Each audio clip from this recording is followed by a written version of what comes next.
Hi, I'm Steve Saylor. I'm blind, and if you're wondering how I'm able to play video games if I'm blind, if you take a look at the video here, or if the link is not there, click the link in the description down below to see exactly what I see when I'm playing video games. This is another off-the-cuff video because there's something that kind of came up today that I had some thoughts on, and I was going to make a Twitter thread about this, but I figured my best work is just to communicate via camera, so here I am just recording this off the top of my head. So there was an article that was just released on TechRadar, and the title of this article is EA Resubmits Patent for Dynamic Difficulty Adjustment. It was written by Reese Wood, and the subtitle of it is A Difficulty Level Tailored Just for You, ? And essentially, I'm not going to read the full article. I'll leave a link it to the description, or link to this in the description. But it basically kind of says is that EA is patenting or trying to patent a sort of machine learning type, basically AI, that will analyze a player's play style. And if it finds that you're having trouble trying to be able to get past a certain boss or get past a certain level, that behind the scenes it will dynamically lower the difficulty of that that sort of scenario, and it will allow the player to basically kind of move forward and get past that certain spot. It does say that kind of like there's that it could basically, if you die a couple of times, essentially it could kind of like it would just basically make the enemies a little bit easier to hit or stuff like that. There's no specific details in the patent. The patent is obviously, with patents are very broad.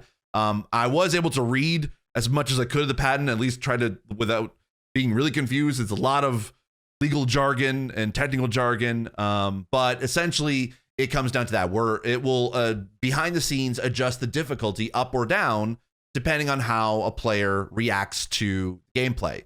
It does say that it will go more likely into single player games instead of multiplayer games. So more than likely a lot of EA Sports games this won't affect. And this will be more on the single player titles. So think of like Respawn's Jedi Fallen Order, their difficulty setting kind of possibly be replaced with this dynamic difficulty setting, and stuff like that. Now, it does say in the patent that there is a possibility that the player can adjust this, and this will be kind of similar to how Last of Us actually has these adjustments in their difficulty, where essentially you can have a preset sort of difficulty, but you can go in and manually adjust certain things such as your health or an enemy's health, or how well you are at stealth or not. And you can kind of granularly adjust those difficulties. Now, my thoughts on dynamic or adaptive difficulty, as some people may call it, is that this could potentially be a good thing, because this would eliminate a lot of the easy, normal, and hard static difficulties that we've seen for decades now.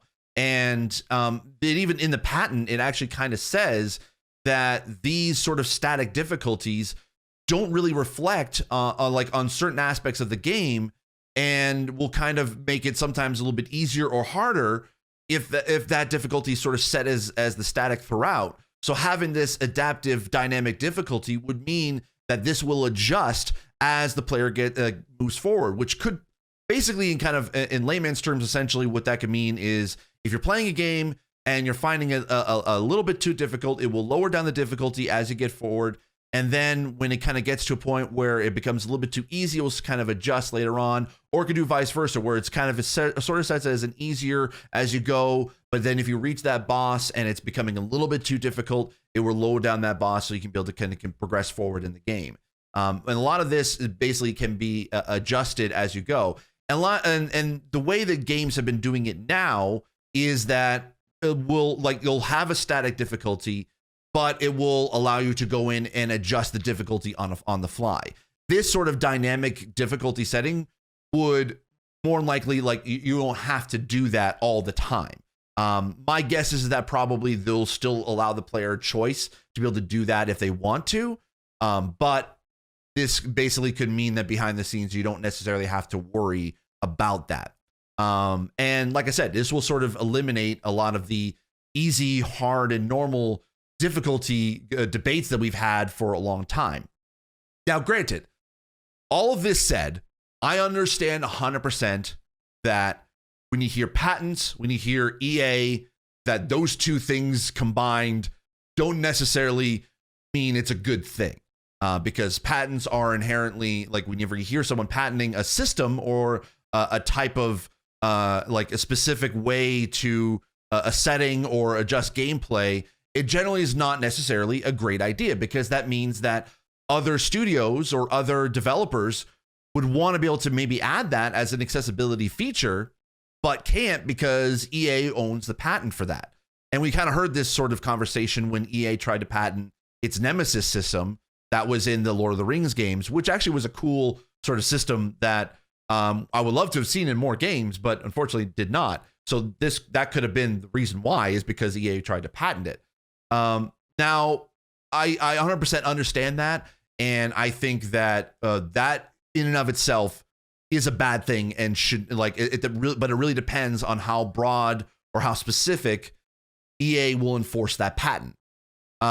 Now, in regards to people thinking that EA's it's a corporation, it's money grubbing, like, they don't care about the player, they only care about making money. And there is something to that, because yes, corporations are around to be able to make money, and they use their users as a way to be able to do that, and they'll do anything they can to try to be able to get as much money as they can from their users. So I get that. But there are also those developers and those studios within EA that do care about accessibility and do care about wanting to be able to create games that a majority of players can be able to play.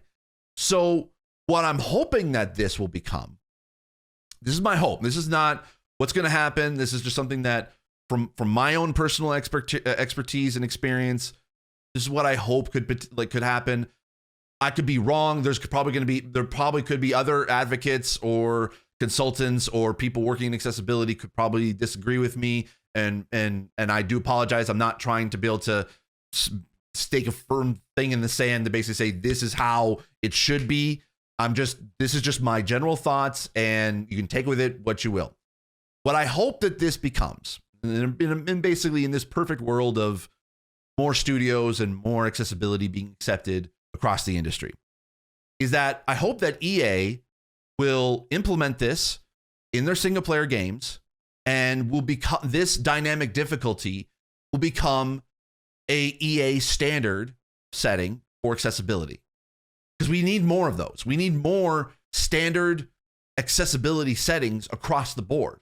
Because then that means that there will be games that will have these standards in place that anyone who is disabled doesn't have to worry about jumping into a game. Well, wait, will it have this setting that I really like in these games, or will it not? So what these standard accessibility settings will do would mean that it's something that we don't have to think about as disabled players. If there's dynamic difficulty setting in EA games, then that means that pretty much if you benefit as a disabled player, or just as a player in general, from this feature, then going into any EA game, it will have it. It will be there. It'll be available to you, that you can either hopefully adjust, or that it will allow you to be able to enjoy a game without barriers in place. Now, this doesn't mean that there's other barriers in accessibility and stuff that would also need to be worked on, but I'm talking about just this setting here, in that you go in and you don't have to worry about a game being too hard or easy, because it will adjust as you play.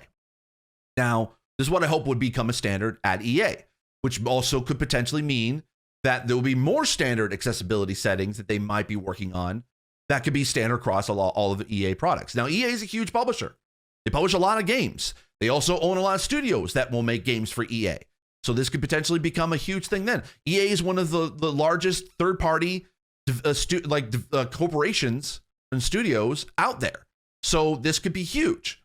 Now, what I hope is that they're able to share that information and share how a sort of an open source, if you will, way of creating this dynamic difficulty setting that could potentially become an industry standard, let alone an EA standard.